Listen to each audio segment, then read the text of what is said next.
तर छत्रपती संभाजीनगरमध्ये मुसळधार पाऊस पडलेला आहे आणि यामुळे पूरस्थिती निर्माण झाली आहे। नदीकाठच्या लोकांना सतर्कतेचा इशारा देण्यात आला आहे। छत्रपती संभाजीनगरमध्ये मुसळधार पाऊस पडतो आणि याचा परिणाम म्हणजे इथं बऱ्याचशा ठिकाणी पाणी साचलेलं आहे। लोकांच्या घरामध्ये पाणी साचताना दिसून येते आणि यामुळे पूरस्थिती या ठिकाणी निर्माण झाली आहे आणि नदीकाठी राहणारे जे लोक आहेत, जे गावं आहेत, त्यांना सतर्कतेचा इशारा देण्यात आला आहे। याचा आढावा घेतलेला आहे आपले प्रतिनिधी सचिन बडे यांनी। मराठवाड्यामध्ये जोरदार पावसाला सुरुवात झालेली आहे। याचाच परिणाम पाहता मराठवाड्यातील विविध भागांमध्ये नदी नाले तुडुंब भरलेले आहेत, तर नदीकाठच्या गावांना सतर्कतेचा इशारा देण्यात आलेला आहे। आणि प्रामुख्याने जर पाहिलं गेलं तर गेल्या बऱ्याच दिवसानंतर हा पाऊस एवढा जोरात पडलाय की अक्षरशः नद्या नाल्यांना पूल आला आहे आणि सोबतच घरामध्ये हे पाणी घुसलेलं आहे। आपण आहोत छत्रपती संभाजीनगरातील एका परिसरामध्ये। आपण जर माझ्या मागे पाहिलं तर हे तुम्हाला पाणी दिसत असेल। हे पाणी कमरा एवढं जे जागा आहे ती भरलेली आहे।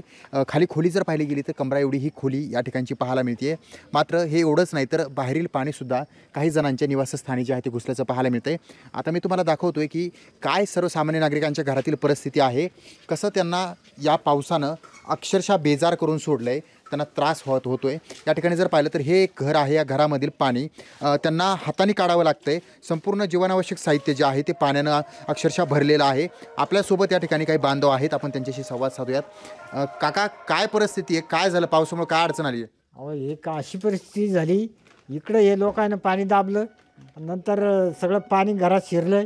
सारे रातपासून सनी असं बेजार आहे, पाणी काढू काढू काढू काढू, कुठं राहा कुठं बसावं याचं काही हेच नाही। रात्री सगळं रात्रभर पाण्यामध्येच होतो आम्ही। पाणी जायचं चान्सेस नाही कुठे, आम्ही प्रशासनाला सांगतो पण कोणी ऐकत नाही आमचं।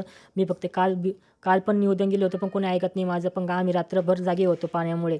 पाणी येतं पण पाणी जात नाही। लोक फक्त नगरसेवक म्हणतो फक्त आम्ही करतो पण कोणीच आम्हाला धावून येत नाही। प्रशासनानं गांभीर्यानं आमच्याकडे लक्ष द्यावं आणि आमची गैरसोय जी होती, आमचा जो त्रास होतोय ते कुठेतरी बाजूला सारावा अशी ही मागणी करतात। मात्र पावसानं अक्षरशः सर्वसामान्य नागरिकांचं, छत्रपती संभाजीनगरातील काही भागातील नागरिकांचं जीवन अवघड करून ठेवलंय। सचिन बडे, लोकशाही मराठी, छत्रपती संभाजीनगर। लोकशाही मराठी, ऐका, पहा, जागरूक रहा।